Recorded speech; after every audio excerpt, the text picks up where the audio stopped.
छत्तीसगढ़ विधानसभा की कार्रवाई कल तक के लिए स्थगित। सदन के अंदर और बाहर जमकर हंगामा। कांग्रेस का आरोप, आरक्षण रोकने की कोशिश कर रही बीजेपी। रायपुर में कल कांग्रेस विधायक दल की बैठक। कल शाम 7 बजे सीएम भूपेश बघेल की अध्यक्षता में होगी मीटिंग। पीसीसी प्रभारी कुमारी शैलजा भी होंगी शामिल। नारायणपुर में बड़ी संख्या में जुटे आदिवासी। पुलिस से हुई झूमाझटकी। एसपी को आई गंभीर चोट।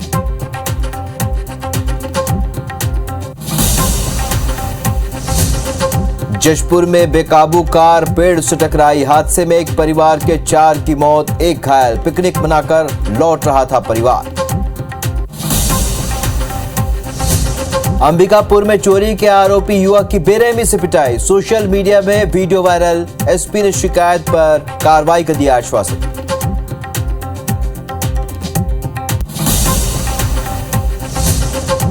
नोटबंदी पर केंद्र सरकार को क्लीन चिट। सुप्रीम कोर्ट ने सभी याचिकाओं को किया खारिज। कहा, नोटबंदी की प्रक्रिया में कोई गड़बड़ी नहीं।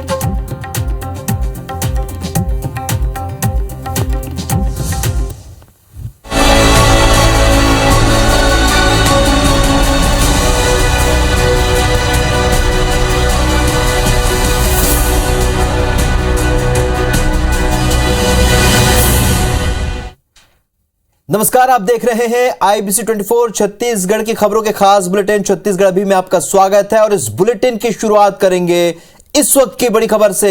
नारायणपुर से बड़ी खबर, जहां पर 2 गुटों में जमकर झड़प हुई है। आदिवासी समुदाय के लोगों के बीच ये झड़प हुई है। लाठी डंडे लेकर लोग सड़क पर उतर आए। पुलिस से भी स्थानीय लोग भिड़ गए। इस दौरान झड़प में एसपी को भी गंभीर चोट आई है। बड़ी खबर आपको नारायणपुर से बता रहे हैं, जहां पर 2 गुटों में आदिवासी समुदाय के 2 गुट आपस में भिड़ गए। लाठी डंडे लेकर लोग सड़क पर उतर आए। पुलिस से भी स्थानीय लोग भिड़ गए और इस झड़प में एसपी को भी गंभीर चोटें आई। तस्वीर आप देख रहे हैं। झड़प के दौरान एसपी को सर पर चोट आई है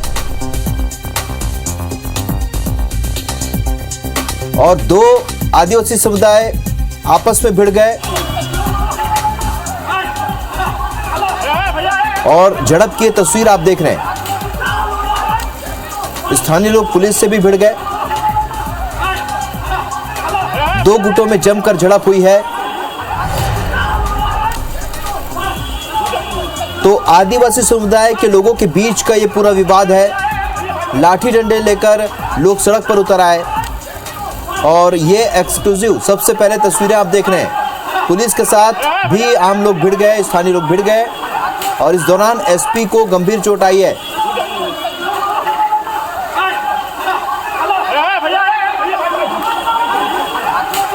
नारायणपुर से ये एक्सक्लूसिव तस्वीरें आप देख रहे हैं इस वक्त टेलीविजन स्क्रीन पर। आप देख सकते हैं स्थानीय लोगों ने पुलिस से भी झड़प की है और इस दौरान एसपी को चोट आई है सर पर। तो पूरा मामला आदिवासी समुदाय के बीच आपस में 2 गुटों का है। विवाद हुआ और विवाद के बाद पुलिस ने उनको रोकने की कोशिश की और इस दौरान पुलिस से भी झूमाझटकी हुई है और एसपी को चोट आई है, गंभीर चोट आई है। लाठी डंडे लेकर लोग सड़क पर उतर आए।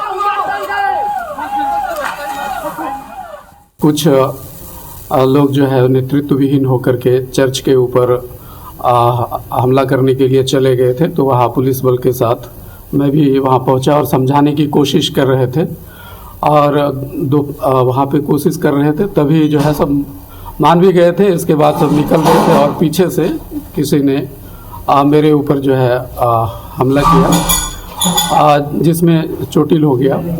लेकिन फिर भी प्रशासन के द्वारा, पुलिस के द्वारा पूरी तरह से संयम रखा गया और संयमित करके सभी को अलग कर दिया गया है।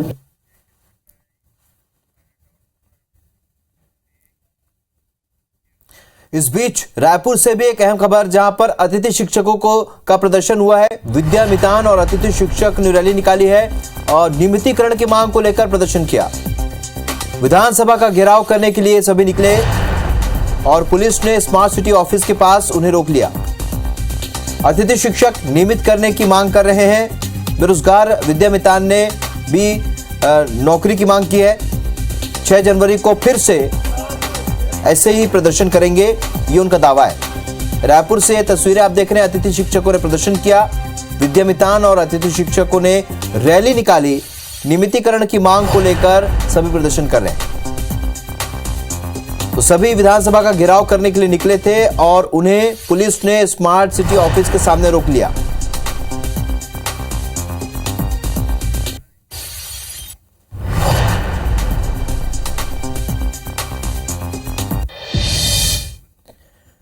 इस बीच बीजापुर से भी एक बड़ी खबर, जहां पर नक्सलियों की कैद में ठेकेदार पामेड़ एरिया कमेटी ने बंधक बनाया है। 24 दिसंबर से 4 ठेकेदार लापता हैं। ठेकेदार के अब तक सुरक्षित होने की खबर मिल रही है, ऐसा सूत्र बता रहे हैं। जन अदालत के जरिए उनकी रिहाई हो सकती है, सूत्रों के हवाले से जानकारी मिल रही है। बीजापुर से बड़ी खबर, नक्सलियों की कैद में है इस वक्त ठेकेदार। पामेड़ एरिया कमेटी ने बंधक बना लिया है। 24 दिसंबर से 4 ठेकेदार लापता हैं।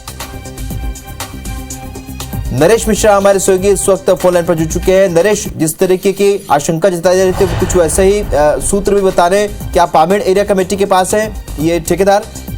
जी हाँ, देखिए अभी जानकारी आ रही सामने कि अभी ये सभी ठेकेदार 24 को निकले थे और 26 के आसपास ये पामेड़ एरिया में पहुंचे। यहाँ पर कुछ सड़कों का टेंडर निकला हुआ था, तो ये उसी को बनाने के लिए वहां पर देखने के लिए गए थे, मुआयना करने। और इसी दौरान मौके पर माओवादियों ने इन्हें दबोच लिया और अभी तक ये बंधक हैं। इनकी पहचान करने के साथ जो है इन लोगों को उसी एरिया में जो पामेड़ एरिया कमेटी है उसी के ही आसपास कहीं रखे जाने की जानकारी मिल रही है। और हालांकि ये भी बात मालूम चल रही है कि ये सभी कुछ फिलहाल सुरक्षित हैं, जो कि परिवार वाले बार बार एक तरह से जिसकी वजह से परेशान हो रहे थे, और इस तरह की उम्मीद है कि जल्दी इनकी रिहाई हो सकती है। नरेश, जिस तरीके से जन अदालत लगाकर रिहाई करते हैं, वहां पर लोग बैठते हैं और चर्चा होती है, क्या ऐसा कुछ भी हो सकता है? जी हाँ, देखिए क्योंकि अक्सर ये जो क्षेत्र है इसमें इस तरह की वारदातें होती हैं अक्सर, कि कभी दुर्घटना के दौरान या पुलिस उधर की भी कई लोग होती हैं। इसलिए जब भी किसी को हम करते हैं तो जन अदालत लगाकर उससे चाहे रिहा करना हो या किस तरह की सजा देना हो, तो वो प्रक्रिया का पालन करते हैं। तो ये उनकी एक खुद का एक सिस्टम है और ऐसा लगता है कि इस मामले में भी शायद ऐसा ही कुछ हो, क्योंकि माओवादी ये कोशिश में थे कि जो ठेकेदार है उसकी तलाश की जाए, उसे जो जिसने काम लिया है। लेकिन ये सभी लोग पीटी कॉन्ट्रैक्टर्स हैं जो कि ठेकेदारों के अंडर काम करते हैं और नक्सल प्रभावित इलाकों में अक्सर यही लोग उन जगहों पर काम करने जाते हैं। नरेश, इस जानकारी के लिए बहुत शुक्रिया आपका। लेकिन एक राहत की खबर यही है कि इनकी जानकारी, जो 4 ठेकेदार, उनकी जानकारी मिल रही है। पामेड़ एरिया कमेटी ने उन्हें बंधक बनाया है और सबसे अहम बात यह कि सभी सुरक्षित बताए जा रहे हैं, ऐसा सूत्र बता रहे हैं। बिलासपुर से इस वक्त एक बड़ी खबर, जहां पर वाहन चालक से वसूली पर कार्रवाई की गई है। आरक्षक चंद्रकांत निर्मलकर को लाइन अटैच कर दिया गया है।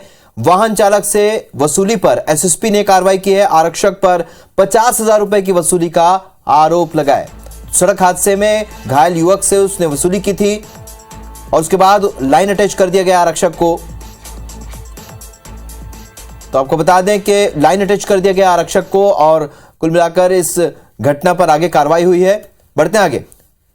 छत्तीसगढ़ विधानसभा का शीतकालीन सत्र इन दिनों जारी है और लगातार आज हंगामा हुआ है। पहले दिन जमकर हंगामा हुआ और इसके बाद इसे कल तक के लिए वो रद्द कर दिया गया और आरक्षण संशोधन विधेयक पर राज्यपाल के हस्ताक्षर नहीं करने को लेकर हंगामा हुआ। पहले 10 मिनट, फिर 5 मिनट और फिर मंगलवार तक के लिए सदन की कार्रवाई स्थगित कर दी गई। सत्ता पक्ष की ओर से कांग्रेस के विधायक और पीसीसी चीफ मोहन मरकाम ने बीजेपी के स्टैंड की आलोचना की। वहीं कैबिनेट मंत्री अमरजीत भगत ने कहा कि बीजेपी के दबाव में राज्यपाल आरक्षण संशोधन विधेयक बिल पर हस्ताक्षर नहीं कर रही है, जिसकी वजह से नियुक्तियां अटकी पड़ी हुई हैं। उधर बीजेपी के नेता बृजमोहन अग्रवाल ने कहा कि यह पहला मौका है जब सत्ता पक्ष सदन की कार्रवाई बाधित कर रहा है। उन्होंने सत्ता पक्ष पर आरक्षण के मामले में राजनीति करने का भी आरोप लगाया है और क्वांटिफाइबल डेटा सदन के पटल पर रखने की मांग की है। तो पहला दिन ही हंगामेदार रहा। आरक्षण संशोधन विधेयक पर हस्ताक्षर को लेकर सत्ता पक्ष और विपक्ष आमने सामने आ गए। उसके बाद कल तक के लिए कार्रवाई को स्थगित कर दिया गया। तो हंगामेदार रहा पहला ही दिन शीतकालीन सत्र का। पहले 10 मिनट, फिर 5 मिनट और फिर मंगलवार तक के लिए सदन की कार्रवाई को स्थगित करना पड़ा। आपने जिस बिल को पारित किया है उसी के खिलाफ आप बात कर रहे हैं, तो इससे आपकी जो मानसिकता स्पष्ट होती है। आज आरक्षण विधेयक अटकने से स्कूल में एडमिशन, नौकरी में भर्ती, प्रमोशन सभी काम रुके हुए हैं। जब इन्होंने क्वांटिफाइड डाटा आयोग के आधार पर विधेयक लाया है तो क्वांटिफाइड डाटा आयोग की रिपोर्ट कहां है? पहली बार हो रहा है कि सदन की कार्यवाही को बाधित सत्ता पक्ष कर रहा है, क्योंकि वो ग्लानि से भरा हुआ है, वो हीन भावना से भरा हुआ है। उनको मालूम है कि हमने गलती की है, हमारे कारण 32% आरक्षण निरस्त हुआ है। तो छत्तीसगढ़ में 76% आरक्षण संशोधन विधेयक को लेकर आज सदन में कांग्रेस और भाजपा विधायकों के बीच जमकर हंगामा हुआ और कार्रवाई कल तक के लिए स्थगित कर दी गई। इसके बाद आईबीसी 24 ने सत्ता पक्ष से मंत्री शिव डहरिया और मंत्री अमरजीत भगत, तो वहीं विपक्ष से पूर्व मंत्री और वरिष्ठ विधायक अजय सिंधाकर शामिल हुए। दोनों दलों के इन नेताओं ने एक दूसरे पर जमकर आरोप लगाए। दोनों ने एक दूसरे को कहा कि आरक्षण विरोधी हैं। देखिए हमारी खास रिपोर्ट।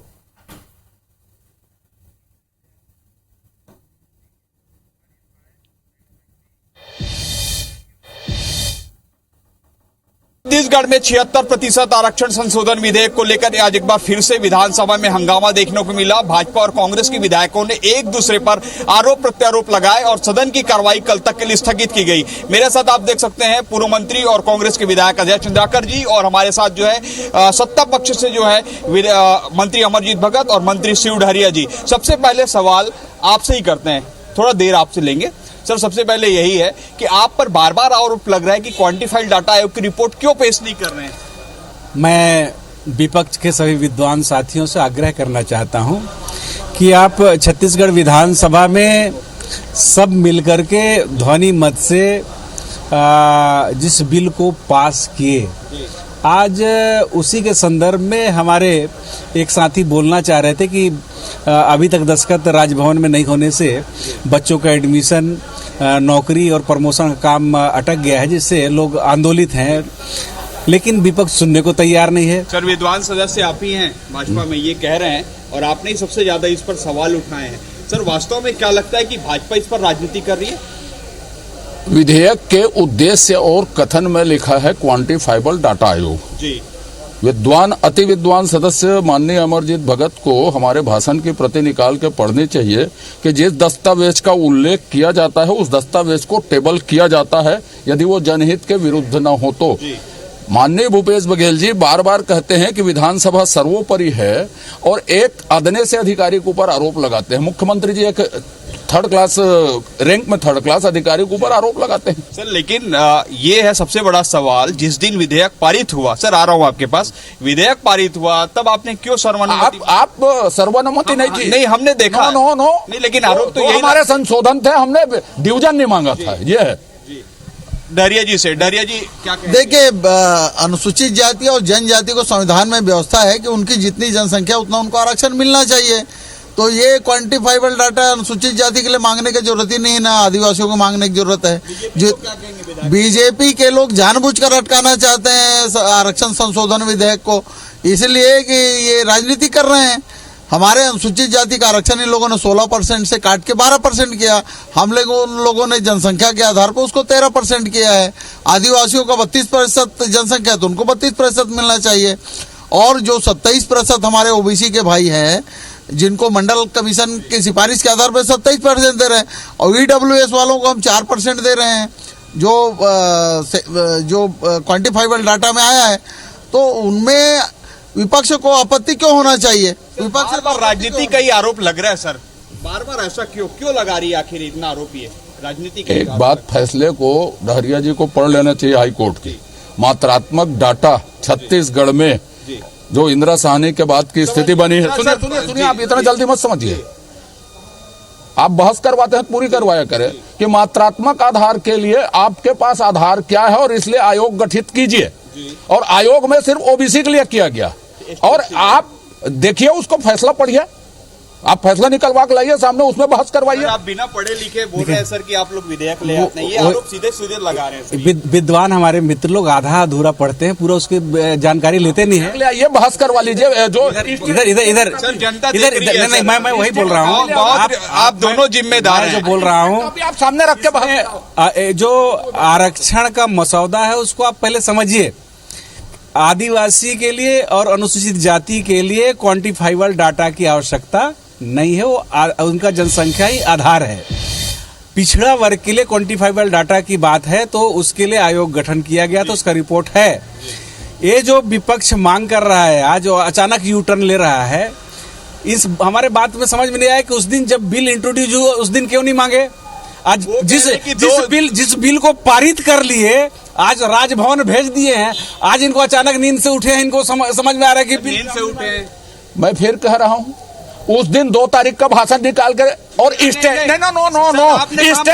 के कॉपी लाइए, उसके बाद जरूरत है कि नहीं है। लास्ट कमेंट सर, क्या कहेंगे? देखिए, भारतीय जनता पार्टी ने जो 58% का आरक्षण का बिल पारित किया था, हाई कोर्ट ने इनको झूठा करार दे दिया, उसको निरस्त कर दिया। इसीलिए तो ये नया संशोधन विधेयक लाना पड़ा। तो ये थे हमारे साथ 3 वरिष्ठ नेता, 3 वरिष्ठ विधायक, उसमें से 2 सत्ता पक्ष के मंत्री हैं और 1 पूर्व मंत्री भी रह चुके हैं, जिन्होंने कहा है कि वो काम अच्छा कर रहे हैं, लेकिन एक दूसरे पर वो आरोप जरूर लगा रहे हैं कि अड़ंगा डाल रहे हैं। अब देखना होगा, जनता फैसला करेगी 2023 में जीत किसकी हो रही है। लेकिन इससे पहले कि राज्यपाल अब तक जो है आरक्षण विधेयक पर हस्ताक्षर नहीं की है और उसी को लेकर आए दिन जो है बयानबाजी हो रही है। कैमरामैन योगेंद्र शर्मा के साथ सौरभ सिंह परिहार, IBC 24 रायपुर। तो 76% आरक्षण संशोधन विधेयक पर राज्यपाल ने अब तक हस्ताक्षर नहीं किए हैं और इसके विरोध में कांग्रेस कल महारैली निकालेगी। प्रदेश कांग्रेस के अध्यक्ष मोहन मरकाम ने बताया कि रायपुर के साइंस कॉलेज मैदान में आयोजित इस रैली में मुख्यमंत्री भूपेश बघेल, प्रदेश कांग्रेस प्रभारी कुमारी शैलजा और कांग्रेस के सांसद, विधायकों समेत 1 लाख से भी ज्यादा लोग शामिल होंगे। उन्होंने आरोप लगाते हुए कहा कि भाजपा आरक्षण विरोधी है। मोहन मरकाम से खास बातचीत की हमारे सहयोगी सौरभ सिंह परिहार ने।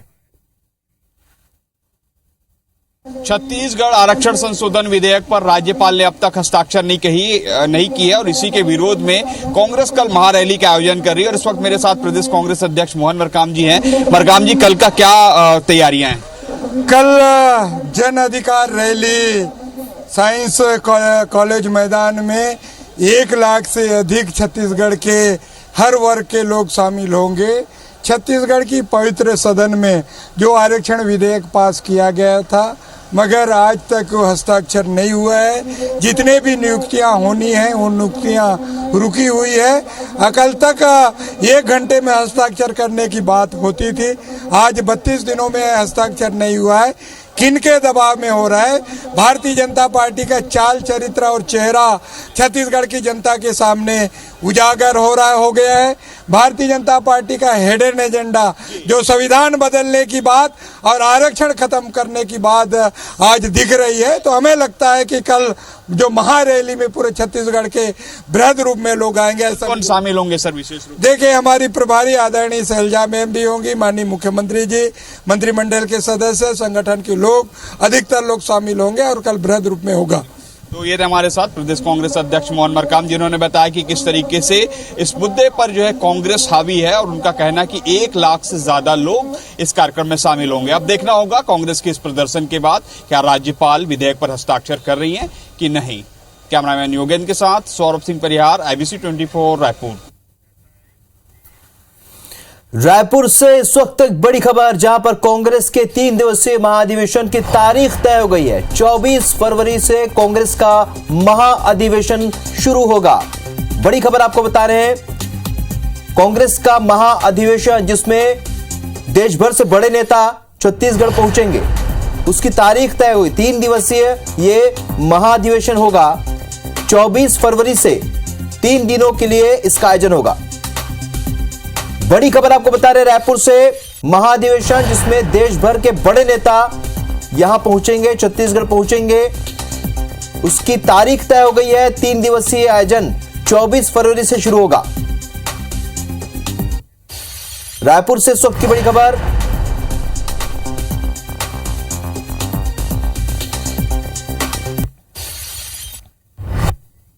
बढ़ते आगे, अरपा नदी के संरक्षण के लिए अरपा रिवाइवल समिति का गठन किया गया।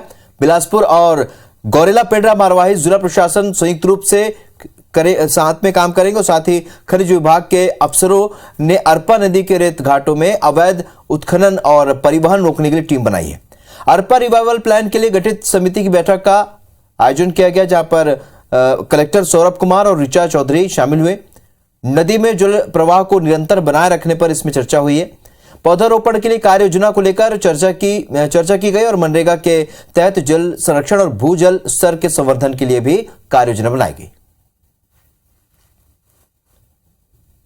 वो बहुत धन्यवाद देते हैं कि उन्होंने अरपा बेसिन विकास प्राधिकरण बनाया है, जिससे इस पूरे इलाके का जल जो है अंततः अरपा में जाएगा। कम से कम 2 व्यक्तियों को अरपा बेसिन विकास प्राधिकरण में सदस्य बनाए। कल ही हमारी एक आरक्षण के मुद्दे पे एक राजभवन कूच करने का मामला है, उसमें मैं जा रहा हूँ, तो मैं अपने आला नेताओं से आग्रह करके इस क्षेत्र के किसी भी एक आदमी को वहाँ नियुक्त कराने का प्रयास करूँगा। प्रदेश में कुपोषण मुक्त बनाने के दावे तो कई होते हैं, मगर ये तमाम दावे खोखले नजर आते हैं। ये हम नहीं, आंकड़े कह रहे हैं। अगस्त 2022 में की गई जांच में 85,000 बच्चों में से 28.47% बच्चे कुपोषित पाए गए और कुपोषण को दूर करने के लिए विशेष अभियान भी चलाया गया था। इसके बाद भी कुपोषण की रफ्तार बेहद धीमी गति से कम हो रही है, जो बता रहे हैं कि विभाग में काम काज ठीक से नहीं हो रहा है। सिर्फ बस्तर जिले में ही 1981 आंगनबाड़ी केंद्र हैं और इन केंद्रों में करीब 90,000 बच्चे हैं, जिन पर हर महीने 20 से 30 लाख रुपए खर्च किए जा रहे हैं। यानी हर बच्चे पर औसतन कुपोषण को दूर करने के लिए खर्चा हो रहा है और विभाग करोड़ों रुपए इस पर खर्च कर चुका है।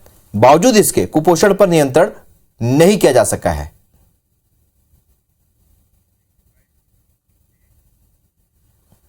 कुपोषण की स्थिति 28.47 है, जबकि पिछले वर्ष जो भजन त्योहार के आंकड़े थे वो 30.19 था। 1.72% जो है कुपोषण का आंकड़ा कम हुआ है। इसमें 85,349 बच्चों का वजन लिया गया था, उसके आधार पर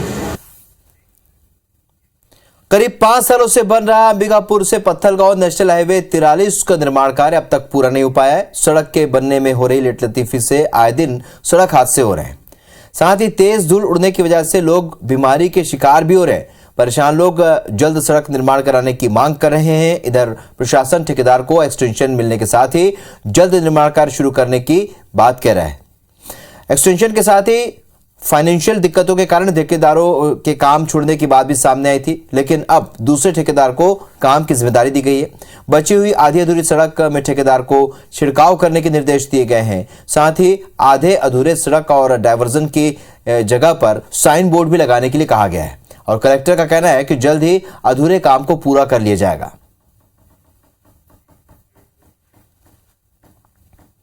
यहाँ से लुचकी घाट तक बेहद बहुत ज़्यादा खराब है। आए दिन एक्सीडेंट भी यहाँ होते रहता है और अभी पता नहीं रोड कब तक बनेगा। बन जाता है तो ठीक है, नहीं तो फिर अभी परेशानियों का सामना करना पड़ेगा। धूल पे तो बहुत ज़्यादा है, 5-10 मीटर में इतना धूल है कि आदमी आगे सामने वाला बाइक दिखता नहीं है। साइन बोर्ड कहीं देखा है आपने रोड में? नहीं, कहीं नहीं देखा है। सर देखिए, सड़क में पानी तो डला नहीं रहा है, सिंगल तरफ बना है, एक तरफ का लेन बना नहीं है अभी तक। इससे परेशानी तो एक्सीडेंट वगैरह तो हो ही रहा है, आदमी को स्वास्थ्य संबंधी भी तकलीफ हो रहा है। रोज धूल खा रहा है आदमी, स्वास्थ्य में प्रभाव पड़ रहा है। प्लस हर कुछ समय के बाद यहाँ जाम लग जाता है। दोनों तरफ से गाड़ी आया, जाम लग गया। साइड देते धूल में अगर कोई नहीं दिखा तो गाड़ी टकरा जा रही है। अंबिकापुर पत्थलगांव NH का 95% वर्क जो है वो कंप्लीट हो गया था। कुछ पैचेस में काम को रोक दिया गया था और उसमें भारत सरकार की स्वीकृति नहीं आने से ऐसा हुआ था। अभी जो अच्छी बात उसमें हुई है कि उसी पर्टिकुलर कॉन्ट्रैक्टर को माननीय वहाँ पे भारत शासन द्वारा जो है, भारत सरकार द्वारा उसी का टाइम एक्सटेंशन कर दिया गया है। भानुप्रतापपुर के ग्राम बंडापाल में शिक्षा विभाग के दावे खोखले साबित हो रहे हैं। यहाँ प्राथमिक माध्यमिक स्कूल के बच्चे खुले आसमान के नीचे झोपड़ी में पढ़ने के लिए मजबूर हैं। कांकेर के प्राथमिक शाला बंडापाल में 3 सालों से एक स्कूल भवन का निर्माण कार्य चल रहा है। समय पर स्कूल भवन का निर्माण नहीं होने के चलते पंचायत ने झोपड़ी में स्कूल की वैकल्पिक व्यवस्था की। झोपड़ी में 6वीं, 7वीं और 8वीं के छात्र एक ही कमरे में पढ़ने को मजबूर हैं। छात्रों का कहना है कि एक साथ बैठने के कारण पढ़ाई ठीक से नहीं हो पा रही। 6वीं, 7वीं और 8वीं के करीब 50 बच्चे एक साथ बैठते हैं। हालांकि अंतागढ़ के विधायक अनूप नाग का कहना है कि क्षेत्र के स्कूलों की प्रशासन के साथ कार्य योजना बनाकर शासन स्तर पर भेजा गया है और जल्द ही समस्या का निदान किया जाएगा। स्कूली बच्चों के लिए पक्के स्कूल बनाए जाएंगे। मेरे क्लास में कक्षा 6वीं, कक्षा 7वीं एक ही क्लास में बैठते हैं। अलग से भवन चाहते हैं लेकिन नहीं बनाए। कि यहाँ आने के पहले हमारी कलेक्टर मैडम वहाँ रूबरू पहुंचकर वहाँ की समस्याओं को, स्कूल छात्रावासों को देखी है और आश्वस्त किए हैं कि हम प्राथमिकता के आधार पर इन स्कूल के जो समस्याएं हैं, जर्जर स्थिति है, उनको दुरुस्त करने का हमको आश्वस्त किए हैं। भिलाई के सर्कुलर मार्केट में मानव बम की तरह युवक के पहुंचने से हड़कंप मच गया। दरअसल पावर हाउस मार्केट स्थित अभिषेक ज्वेलर्स को उड़ाने के लिए युवक सिलेंडर में वायरिंग करके पहुंचा था। दुकान पहुंचते ही युवक ने पहले ग्राहकों को बाहर निकलवाया और फिर सराफा व्यवसायी को दुकान खाली करने की चेतावनी देते हुए दुकान उड़ाने की धमकी दी, जिससे पूरे बाजार में अफरा तफरी मच गई। देखते ही देखते मार्केट की भीड़ ज्वेलरी शॉप के बाहर जमा हो गई। जब आरोपी युवक को दुकान से बाहर निकालने की कोशिश की गई तो उसने सिरिंज से व्यवसायी पर हमला कर दिया, जिससे गुस्साए व्यापारियों ने युवक को पकड़कर जमकर पीटा और पुलिस के हवाले कर दिया। छावनी थाने में इस दौरान युवक के परिजन और सराफा कारोबारियों के बीच जमकर बहस हुई। दरअसल अभिषेक ज्वेलर्स जिस दुकान में चल रही है वह आरोपी युवक की ही है। पैसे के लेन देन को लेकर ज्वेलर्स और आरोपी के पिता के बीच विवाद चल रहा है। पिता को परेशान देखकर वो सिलेंडर बांधकर दुकान खाली कराने के लिए पहुंचा था।